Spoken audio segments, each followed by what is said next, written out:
Hello loi tia ho masapenin hichi kachanala video hin vazausi nachung chuwa ke bana thu ka hin sein chukille hichi chanala hi athane hiale lungsit tain like share subscribe in the wall pin tia chu tipna ka hin nein tuni video in setting penu hi hile montam ta injong question hong kilongin ipitinga israel se pe ho hin hichi pangal ho sung hin sem ho le cocktail hin sem ho hi apat pana kapli lo ham ti thu hi tham khat het kham ovin ana hil chinu hiten chi bona het thimanding ovin chunlong sit tain akipatna kunin akichaina taka anangai hum ke hitin chukil anavel hum ke hitin alim jong kan koi dinga hin ichi video wang hi kan koilo hin aji chu copyright hum ki dinga hin copyright no male i video youtube ma ko na hum ke remove ke dinga hin hichi achu alim ho hi edit thethia kan edit intin i copyright ho umdalo denga chu kan koi hin eniki he thim tu hitin tua hin anapan taw hitin ipidinga isur sepe ho hin hichi pangal sung hian lang cocktail hin sem ho hi apat pana akap li lo ham ti thu chu anapan taw hite tua hi hin pading ho hitan hichi video sunga ka sai hi ka sai wal hum khale lungse tang ngai da mo hitin question ama sapena indo num mu chu phem tia hile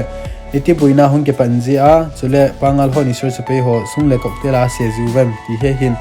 inia pangal ho hin isur sepe ho hi sung le cocktail ho in asap juwen hichi buina ho hong ke padan hi hiale pangal khat bong hin juice mi kha cho thatai hichi juice mia tha cha chama chu amona idea fara kapli ham elowale azama jong le aman tho juwen hichi cham khat zo le hin hichi pa pangal pa ain chu demolish aga bozo wini source pe hon janting le hichi chi pha le chun hichi pangal i chapangul hang ho chun hichi lampam la elole inchung ho ven an ke sia juwen hichi idea for gari le sung hian lang cocktail hin jong le alom hin ana sep khum juwin hin la isor se pe ho chu pathin nung sin azalin beilam thanin aga su si juwin hichi pangal pa in chu chikil le ahung kile ki juwin beilam thanin hichi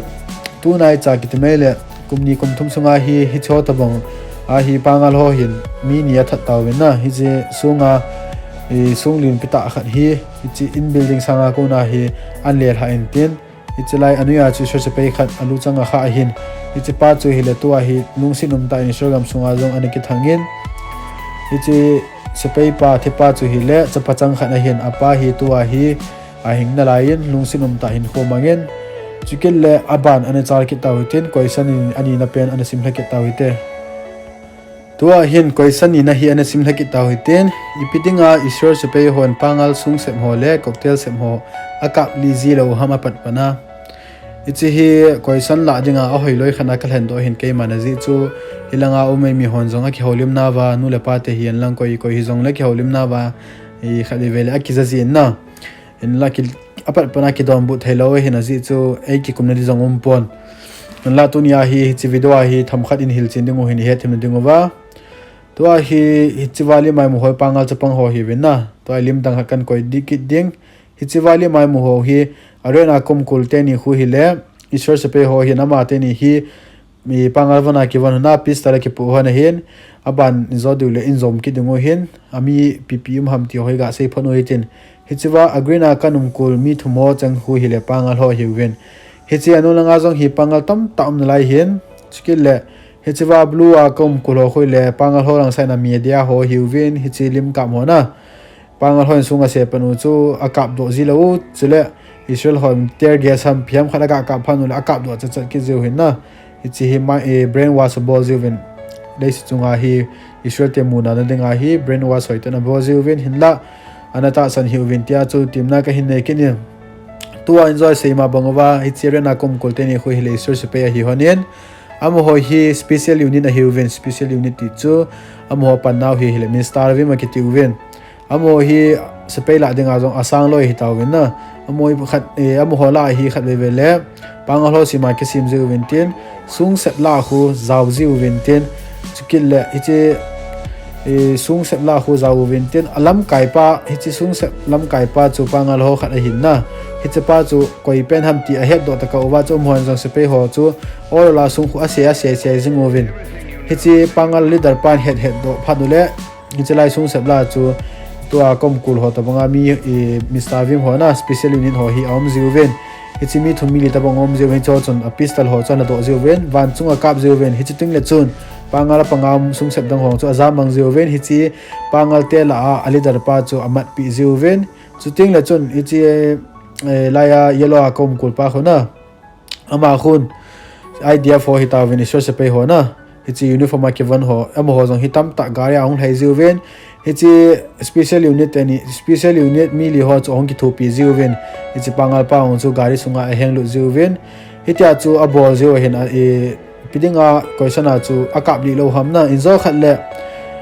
hi chi Mr. Vim special unit hong chu akap li kha theu hin azi chu ambon wa mai ke tum ziu hin na tam zo hin hi chi aban le he jong he do ha sa hin ko hi Mr. Vim ham ko hi Mr. Vim lo ham hin la ahin met tingule achunga lu khuan ke khu ding ventin hi cha ko ban le pistol hon dop sang phat le khun hi cho khu special unit Mr. Vim he ti chu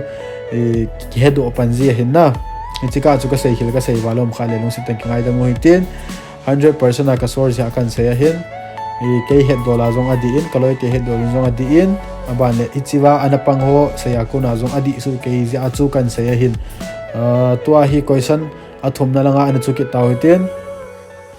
question number 3 in bat masong ven hi chiwalim hen vai ki leu chun enjoy se ma bong wa chul hilai la zong khu special unit ho hi chi Mr. Vim hong cho azau ji win na